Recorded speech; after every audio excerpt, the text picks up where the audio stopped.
The auction house on Kepler Station buzzed with the usual mix of traders, slavers, and bottom feeders, looking for their next big score. Marcus Chen wiped grease from his hands as he wandered through the crowd, his mechanic's jumpsuit marking him as clearly out of place among the well-dressed alien merchants. He wasn't here to buy anything expensive. His small repair shop barely made enough credits to keep the lights on, but sometimes these auctions had useful scrap metal or old ship parts he could salvage. The auctioneer, a tall Vorthak with purple skin and too many eyes, gestured dramatically at a massive cage in the center of the platform. Inside, something large and dark huddled in the corner, barely visible through the energy bars. The crowd seemed uninterested, many already turning away to examine other lots. "Ladies, gentlemen, and esteemed beings of all species," the auctioneer's voice boomed through his translator. Lot 847. One draconic umbral, captured from the restricted zones of the Andromeda Spiral. These magnificent creatures were once the apex predators of 17 star systems before their unfortunate extinction event. Marcus squinted at the cage. The creature inside was enormous, easily 20 feet long, with scales that seemed to absorb light rather than reflect it. What caught his attention wasn't the dragon's impressive size, but the way it sat. The being's massive head rested on its claws, and even from this distance, Marcus could see the profound sadness in its ancient golden eyes. "Note the pristine condition of the specimen," the auctioneer continued, though his enthusiasm was clearly forced. "Fully grown male, approximately 800 years old. Perfect for private collections, exotic entertainment, or industrial applications." Someone in the crowd shouted a question about the dragon's temperament. The auctioneer's expression shifted uncomfortably. "Well, this particular specimen has proven to be challenging. Previous owners have reported difficulty with compliance and general attitude problems. The creature appears to suffer from what human psychologists might term clinical depression." The crowd's interest plummeted further. Marcus watched as potential buyers literally turned their backs on the stage. In galactic society, emotional instability in exotic creatures made them nearly worthless. Who wanted a depressed dragon? They were supposed to be fierce, magnificent, dangerous. This one just looked tired. "Bidding starts at 5,000 credits, the auctioneer announced hopefully. Silence. 4,000, more silence. 3,000? A few beings in the crowd actually laughed and walked away. Marcus found himself stepping closer to the cage. The dragon had lifted its massive head and was now staring directly at him. Those golden eyes held intelligence that made Marcus's breath catch. This wasn't some mindless beast. This was a person trapped in a cage being sold like property. The bidding continued to fall. 1,000 credits? 500? Come now, beings, this is a genuine draconic umbral. They're extinct. This is literally the last of its kind. That information hit Marcus like a physical blow. The last of its kind. No wonder the creature looked so profoundly sad. It was the loneliest being in the entire galaxy, and these people were treating it like a piece of cargo that wouldn't sell. 100 credits? The auctioneer's voice cracked slightly. Surely someone can find a use for it. Industrial labor? Intimidation services? Anything? Marcus checked his credit stick. 150 credits. It was supposed to cover his groceries for the next 2 weeks and a new plasma torch for his shop. But looking at those intelligent, heartbroken eyes, he couldn't walk away. 50 credits, came a voice from the back. A Grizak trader probably planning to sell the dragon to an illegal fighting ring. 50 credits to the Grizak. Going once, Marcus raised his hand. 60 credits. The auctioneer looked surprised to see him. 60 credits to the human. Any advance on 60? The Grizak snarled but didn't raise his bid. Apparently even he had limits on how much he'd spend on a depressed dragon. Going once, going twice. The auctioneer's gavel fell with a hollow thud. Sold to the human for 60 credits. As Marcus made his way to the payment station, he wondered what exactly he'd just done. He lived in a tiny apartment above his repair shop. He barely had enough space for himself, let alone a 20-foot dragon. He had no idea what dragons ate, how to care for one, or even if this particular dragon would want his help. But as he handed over nearly half his remaining credits, Marcus caught another glimpse of those golden eyes. The dragon was watching him with an expression he couldn't quite read. It wasn't hope exactly. It was more like curiosity. For the first time in what might have been years, something unexpected had happened in the dragon's life.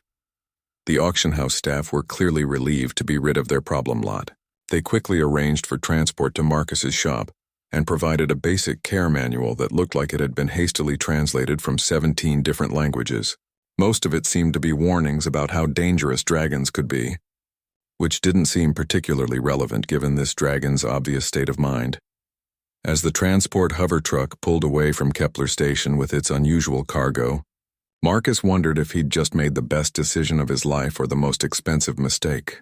Either way, he was now the proud owner of the galaxy's only surviving dragon, who happened to be the grumpiest, saddest creature in known space. Marcus's repair shop had never felt smaller. The dragon sat in what used to be his main work area, somehow managing to fold its massive frame into the available space.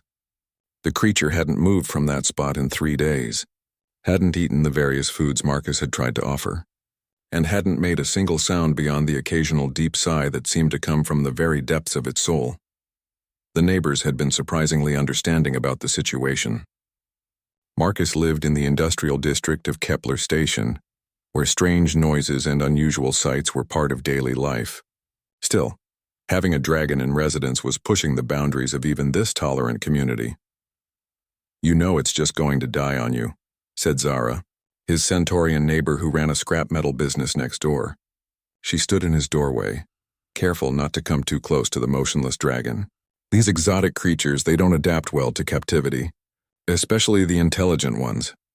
Marcus looked up from his work tablet where he'd been researching everything he could find about draconic umbrals.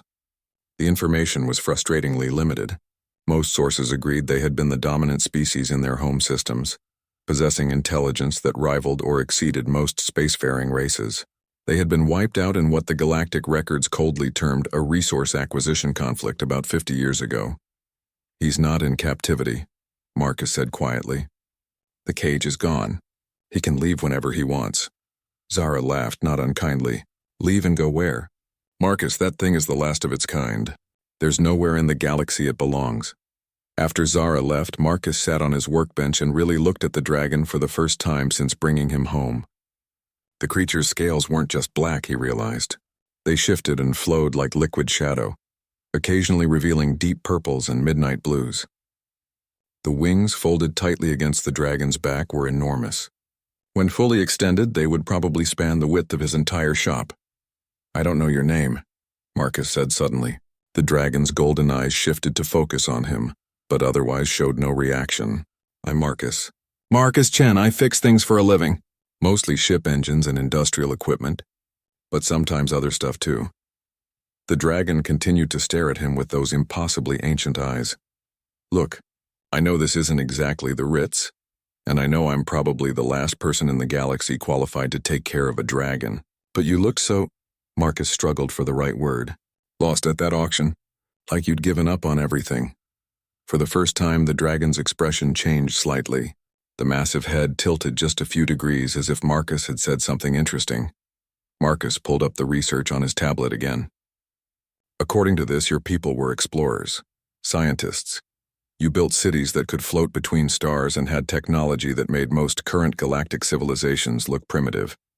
The records say you were peaceful too. Never started wars, never conquered other worlds. You just explored and learned." The dragon's eyes narrowed, and Marcus caught a glimpse of something that might have been anger. "The war that destroyed your homeworlds," Marcus continued, reading directly from the historical records, "was started by the Helkan Corporate Collective. They wanted the rare metals in your star systems. The Galactic Council voted to classify it as a legitimate resource extraction operation rather than genocide because—" Marcus paused, his stomach turning. "Because they ruled that your people were too alien to qualify for standard sentient rights protections." The dragon made a sound then, low and rumbling, like distant thunder. It was the first vocalization Marcus had heard from him. "I'm sorry," Marcus said simply. "I'm sorry your people are gone. I'm sorry the galaxy failed you, and I'm sorry some human mechanic with more heart than sense is all you've got left." The dragon was quiet for a long moment.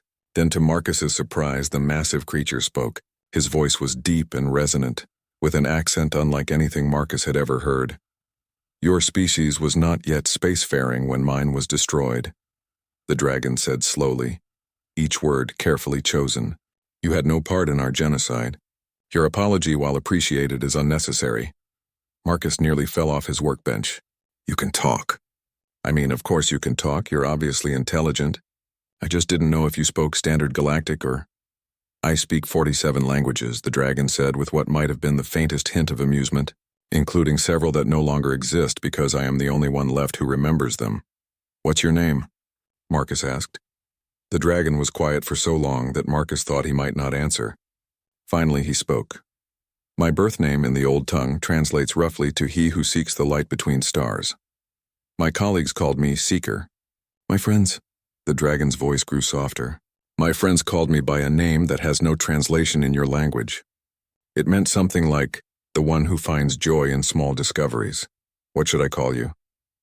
I am the last of my kind, human Marcus Chen. Names are for those who have others to speak them. Call me what you wish. Marcus considered this. Would it be okay if I called you Seeker? It seems like it fits. The dragon looked at him for a long moment, those golden eyes unreadable. It has been 43 years since anyone has spoken that name aloud. Yes, you may call me Seeker. For the first time since the auction, Marcus felt like he might have done something right. It wasn't much, but it was a start. The galaxy's loneliest being now had someone who knew his name. 3 weeks into their unlikely partnership, Marcus learned that Seeker was possibly the most stubborn being in the galaxy. The dragon had finally started eating, but only after Marcus had accidentally discovered that he preferred his food cooked rare and seasoned, with a specific combination of spices that cost more than Marcus usually spent on food in a month. Seeker had also developed opinions about Marcus's work. Your plasma coupling is installed backwards, Seeker observed from his corner of the shop, watching Marcus struggle with a particularly difficult engine repair. Marcus looked up from inside the engine compartment, grease smeared across his face. What? The plasma coupling. You have reversed the polarity flow. It will function, but at perhaps 60% efficiency. Marcus crawled out from under the engine and stared at the dragon. How do you know about plasma couplings? Seeker's expression grew distant. My people developed plasma technology approximately 3,000 years before your species discovered fire. I was part of the research team that created the first stable plasma containment systems. You're a scientist? I was many things. Researcher, explorer, engineer. In my younger days, I spent considerable time studying the mechanical arts. Your tools are primitive, but your techniques show promise. Marcus looked at his repair job with new eyes. If Seeker was right about the coupling, he'd just made a mistake that would cost his client both performance and fuel efficiency. Could you show me the right way? Seeker was quiet for a moment. I have not worked with tools in 43 years. But you remember how? I remember everything, Marcus Chen. That is both my gift and my curse. With careful direction from Seeker, Marcus corrected the plasma coupling installation. When they tested the engine, it ran smoother than anything Marcus had ever worked on. The improvement was so dramatic that he had to double-check his readings. How is this possible? Marcus asked. The parts are the same. The configuration should only be marginally different. Your people think in 2 dimensions when working with plasma flow, Seeker explained. You consider input and output positive and negative. But plasma is a living energy. It wants to move in specific patterns, like water following the path of least resistance. When you work with its nature instead of against it, the efficiency increases exponentially. Word of Marcus's suddenly improved repair work spread quickly through the industrial district. Within days, he had more business than he could handle. Ship captains who had never given his small shop a second glance were now lining up with their most complex problems. I don't understand it, Captain Rodriguez told her friend after picking up her freshly repaired cargo hauler. 3 mechanics on Central Station couldn't fix my power distribution issue. This guy solved it in 2 hours, and now my ship runs better than when it was new. What the customers didn't see was Seeker, carefully hidden in the back corner of the shop, providing quiet guidance that turned Marcus from a competent mechanic into something approaching a miracle worker. The newfound success brought unexpected problems. The Galactic Mechanics Guild sent an inspector to investigate Marcus's suspicious improvement in technical capability. The inspector, a pompous Rigelian named Vex, arrived with a briefcase full of testing equipment and an attitude that suggested he expected to find evidence of illegal enhancement drugs or stolen alien technology. These repair specifications are impossible, Vex declared, waving a datapad at Marcus. No human mechanic could achieve these efficiency ratings with standard equipment. You must be using prohibited enhancement technologies. Marcus glanced nervously at the corner where Seeker sat motionless in the shadows. The dragon had warned him this might happen. Success always attracted attention, and attention was dangerous for someone trying to hide the galaxy's last dragon. I've just been studying, Marcus said, which was technically true. Reading technical manuals, watching instructional videos, practicing new techniques. Vex snorted derisively. Do you take me for a fool? I've been inspecting mechanics for 30 years. This level of improvement doesn't happen overnight through studying. The inspector began setting up his scanning equipment, preparing to search the shop for illegal technology. Marcus felt panic rising in his chest. If Vex discovered Seeker, the consequences could be catastrophic. The dragon was technically Marcus's legal property, but there were dozens of galactic regulations about exotic creatures, endangered species protections, and licensing requirements that Marcus had never even heard of. From his corner, Seeker watched the proceedings with growing irritation. The dragon had seen enough bureaucrats in his long life to recognize the type. This one was a petty tyrant who enjoyed wielding his small amount of power over others. Perhaps, Seeker said quietly, just loud enough for Vex to hear. The inspector might benefit from understanding the principles he claims to be evaluating. Vex spun around, his scanning equipment forgotten. He saw only shadows in the corner, but the voice had been unmistakably non-human. Who said that? Show yourself. Seeker rose slowly from the shadows, his massive form unfolding to its full impressive height. His scales seemed to drink in the light, making him appear more like a living shadow than a physical being. When he fixed his golden eyes on the inspector, Vex actually took a step backward. I am the source of this human's improved capabilities, Seeker said, his voice carrying the weight of centuries. Is there a problem with one being sharing knowledge with another? Vex's mouth opened and closed several times before any sound came out. Dragons are extinct. Evidently not, Seeker replied dryly. The inspector fumbled for his regulation handbook, but his hands were shaking too badly to operate the device. Face to face with a legend come to life, his bureaucratic confidence had completely evaporated. There's no law against learning from someone more experienced, Marcus said, finding his voice again, regardless of what species they happen to be. Vex packed up his equipment with unseemly haste and practically ran from the shop. Marcus and Seeker watched him go, then looked at each other. Well, Marcus said finally, I guess our secret's out. News of the last dragon spread through Kepler Station faster than a plasma leak. Within hours, Marcus's shop was surrounded by curious onlookers, reporters, and representatives from various galactic organizations.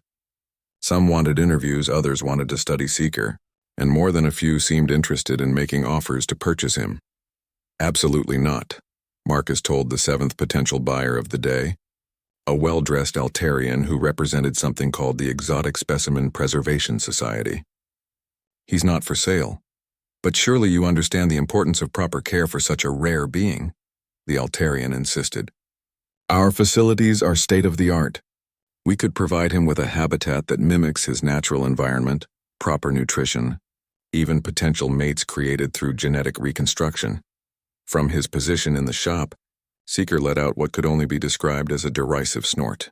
Mates created through genetic reconstruction, he repeated flatly. How romantic. The Altarian seemed surprised to hear Seeker speak. Most of the visitors had been treating him like an exotic animal rather than a person. You could contribute to the restoration of your species. Think of the scientific advancement. Seeker's golden eyes fixed on the alien with an intensity that made him step back involuntarily.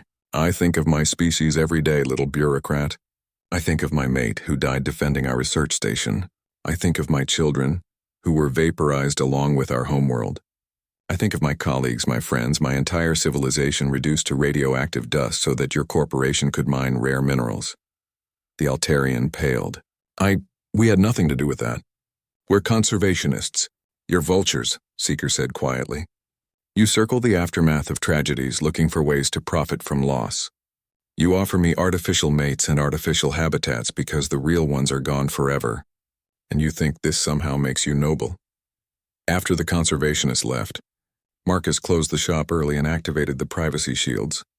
The constant stream of visitors was getting overwhelming, and Seeker's mood had grown increasingly dark with each well-meaning offer to help. "I'm sorry about all this," Marcus said, settling onto his workbench with a cup of coffee. "I didn't think about how crazy things would get once people found out about you." Seeker had retreated to his corner again, wings wrapped around himself like a dark cloak. "It was inevitable. I should have remained hidden. Maybe. But you couldn't watch me install that plasma coupling wrong forever. Your technique was painful to observe," Seeker admitted. They sat in comfortable silence for a while, the background hum of the station's systems providing a familiar soundtrack. Marcus had grown to appreciate these quiet moments. Despite his size and intimidating appearance, Seeker was actually excellent company. He was intelligent, well-read, and had a dry sense of humor that Marcus found surprisingly enjoyable. "Can I ask you something?" Marcus said eventually. "You may ask." "I reserve the right not to answer. Why haven't you tried to leave? I mean, you could probably tear through the station's hull if you wanted to. You could find a ship, go anywhere in the galaxy. Why stay here with me?" Seeker was quiet for a long time. When he finally spoke, his voice was softer than usual. "Where would I go, Marcus? Every world in this galaxy either fears my kind or wants to exploit us. I have no people, no home, no purpose beyond mere survival. At least here you treat me as a person rather than a specimen." "You have a purpose here," Marcus said. "You're teaching me things I never could have learned on my own. You're making me better at what I do." "Is that enough?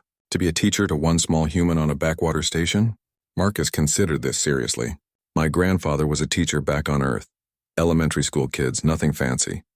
He always said that if you could make even one person's life better, if you could pass on something useful that would outlive you, then your time wasn't wasted." "Your grandfather sounds wise." He was. He also said that sometimes the most important discoveries come from the most unexpected partnerships. Seeker's head tilted slightly. The gesture that Marcus had learned meant he was thinking. "What discoveries might we make together, do you think?" "I don't know yet. But I have some ideas." Marcus pulled out his tablet and showed Seeker some sketches he'd been working on. "These are theoretical designs for a new type of plasma containment system. Something that could make interstellar travel faster and more efficient. I was thinking about what you said, about plasma being like living energy, and I wondered what might be possible if we really worked with its nature instead of trying to control it." Seeker studied the designs with growing interest. "These concepts, they're more sophisticated than anything currently in use. Where did you learn to think in these patterns?" "I didn't learn it anywhere. I've been listening to you talk about energy flow and natural patterns, and I started imagining what you might design if you had access to modern materials." For the first time since Marcus had known him, Seeker smiled. It was a small expression, barely visible but unmistakably genuine. "You want to build something together. I want to try. If you're interested." Seeker was quiet for a moment, then moved closer to examine the designs more carefully. "Your basic theory is sound, but the containment matrix needs adjustment. The resonance frequencies would tear themselves apart within minutes. Could you show me how to fix it?" "I could do better than that," Seeker said, and there was something new in his voice. Something Marcus hadn't heard before. It took him a moment to recognize it as enthusiasm. "I could help you build it." As they bent over the tablet together, sketching improvements and discussing possibilities, Marcus realized that something fundamental had changed. Seeker was no longer just surviving. For the first time in 43 years, he had something to work toward. Something to create rather than simply remember. The galaxy's grumpiest, saddest dragon had just discovered that maybe, just maybe, he wasn't quite finished making his mark on the universe. Building their revolutionary plasma containment system proved to be more complicated than either Marcus or Seeker had anticipated. The theoretical designs were brilliant, but translating them into reality required materials and equipment that Marcus's small shop simply didn't have. More importantly, it required credits that neither of them possessed. "The resonance chamber alone would cost more than I make in 5 years, Marcus said, looking at the latest price quotes on his tablet. "And that's assuming we could find someone willing to manufacture custom components to our specifications." Seeker studied the financial projections with the patient resignation of someone who had lived long enough to see many dreams die slow deaths. "Perhaps we could simplify the design. use more common materials. But then it wouldn't work the way you intended. The whole point is the precision engineering. Their conversation was interrupted by an unexpected visitor. Dr. Elena Vasquez, head of applied physics at the Kepler Institute, stood in the doorway of Marcus's shop with an expression of barely contained excitement. "Mr. Chen, I'm Dr. Vasquez. I wonder if we might discuss your recent theoretical work on plasma containment dynamics." Marcus blinked in surprise. "My what now?" "The papers you submitted to the Journal of Advanced Energy Systems. The peer review board is calling them revolutionary. Where did you study plasma physics?" Marcus glanced at Seeker, who was watching the proceedings with interest. "I didn't exactly study it anywhere formal. I've been doing independent research." Dr. Vasquez stepped into the shop and immediately noticed Seeker. To her credit, she didn't seem particularly shocked to find herself face to face with a dragon. "And I assume this is your research partner?" "You could say that," Seeker replied, "though I prefer the term consultant. Dr. Seeker, I presume. Your theoretical framework for plasma resonance is unlike anything in current academic literature. It's almost as if you're approaching the problem from a completely different philosophical perspective." "That's because I am," Seeker said dryly. "My people understood plasma dynamics when yours were still banging rocks together." Rather than taking offense, Dr. Vasquez looked even more excited. "That's exactly what I was hoping you'd say. Mr. Chen, Dr. Seeker, I have a proposition for you." The proposition turned out to be more generous than Marcus had dared hope. The Kepler Institute was willing to provide funding, materials, and laboratory space for their project in exchange for publication rights and a share of any commercial applications. More importantly, they were offering Seeker a position as a visiting research fellow, complete with academic credentials and legal protections. "It's not charity," Dr. Vasquez explained as they toured the Institute's advanced physics laboratory. "Your theoretical work is genuinely groundbreaking. If even half of these concepts prove viable, we're looking at a fundamental revolution in energy technology." Seeker seemed almost overwhelmed by the sophisticated equipment around them. "These instruments, they're crude compared to what my people once had, but far more advanced than anything I've had access to in decades. Think of what we might accomplish together," Dr. Vasquez said. "Your knowledge combined with our resources and Mr. Chen's practical engineering skills." Marcus felt a strange mix of excitement and intimidation. A few months ago, he had been a struggling mechanic barely making ends meet. Now he was being offered a chance to work on potentially world-changing technology, alongside some of the galaxy's most brilliant minds. "There's one condition," Seeker said suddenly. "Marcus remains as my primary collaborator. This project began as our partnership, and I will not continue without him." Dr. Vasquez nodded. "Of course. Mr. Chen will be granted a research fellowship as well. Though I should mention, you'll both need to undergo some additional education to meet our academic standards." "What kind of education?" Marcus asked nervously. "Nothing too demanding. Advanced mathematics, theoretical physics, a few courses in research methodology. We can arrange for accelerated programs." Seeker made a sound that might have been amusement. "I believe I can assist with Marcus's mathematical education. I taught quantum mechanics to graduate students for 3 centuries." The next few months passed in a blur of intense study and experimentation.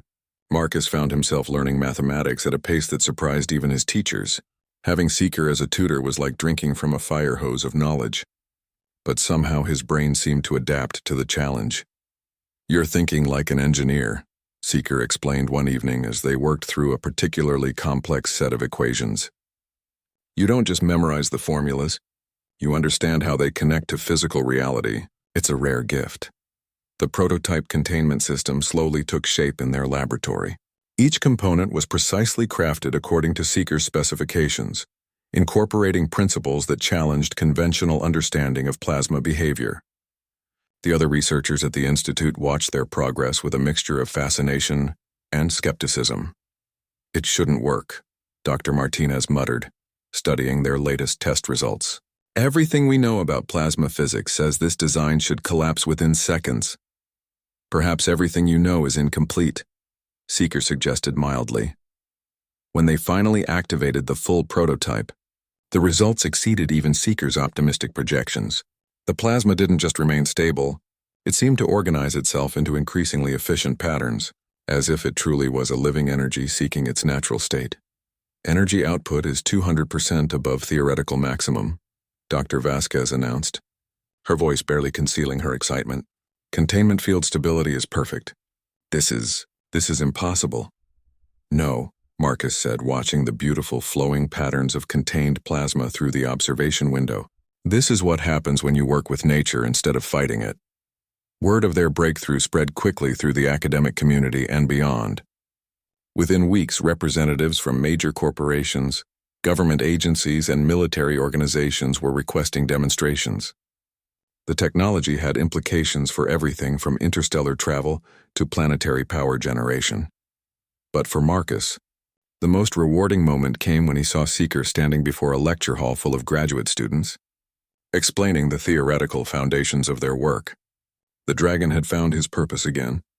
He was no longer just the last of his kind. He was a teacher, a researcher, a contributor to the galaxy's growing understanding of the universe. "You saved me," Seeker told Marcus one evening as they worked late in their laboratory. "At that auction I had given up. I believed my people's knowledge would die with me. But now what? Now I have hope that something of my civilization will survive. Through our work, through the students I teach, through the knowledge we share, my people may be gone, but their wisdom can live on." Marcus smiled as he made a final adjustment to their latest experiment. "My grandfather would have said that's the whole point of teaching, to make sure that what you've learned doesn't die with you." "Your grandfather was indeed wise," Seeker agreed. "And you, Marcus Chen, are the best student I have ever had." 2 years after their first breakthrough, Marcus and Seeker's plasma containment technology had revolutionized energy systems across the galaxy. Ships could now travel between star systems in days rather than months. Planetary power grids operated at unprecedented efficiency. The ripple effects of their work were transforming civilization itself. But success brought unexpected challenges. The Helkan Corporate Collective, the same organization responsible for the genocide of Seeker's people, had taken a keen interest in their technology. They'd made increasingly aggressive offers to purchase the patents, followed by thinly veiled threats when those offers were refused. "They want to monopolize the technology," Dr. Vasquez explained during an emergency meeting at the Institute. "If they gain control of the patents, they could restrict access, manipulate prices, or even suppress further development entirely." Marcus felt sick at the thought. "We can't let that happen. This technology should benefit everyone, not just make the rich richer." Seeker's reaction was more complex. The dragon had grown very quiet when they first learned of Helkan's interest, and his mood had darkened considerably over the past few weeks. Marcus could see the old sadness creeping back into those golden eyes. "They killed my people for metal," Seeker said finally. "Now they want to profit from the knowledge that died with my world. There is a cruel poetry to it." "We won't let them have it," Marcus said firmly. "We'll find another way." "What other way?" "They have legal teams, political connections, unlimited resources. We have brilliant theories and good intentions." The conversation was interrupted by an urgent message from station security. A Helkan delegation had arrived on Kepler Station and was demanding an immediate meeting with the dragon and his pet human. The phrasing alone was enough to make Marcus's blood boil, but Seeker's reaction was even more intense. "Pet human," the dragon repeated, his voice carrying a dangerous edge that Marcus had never heard before. How illuminating. The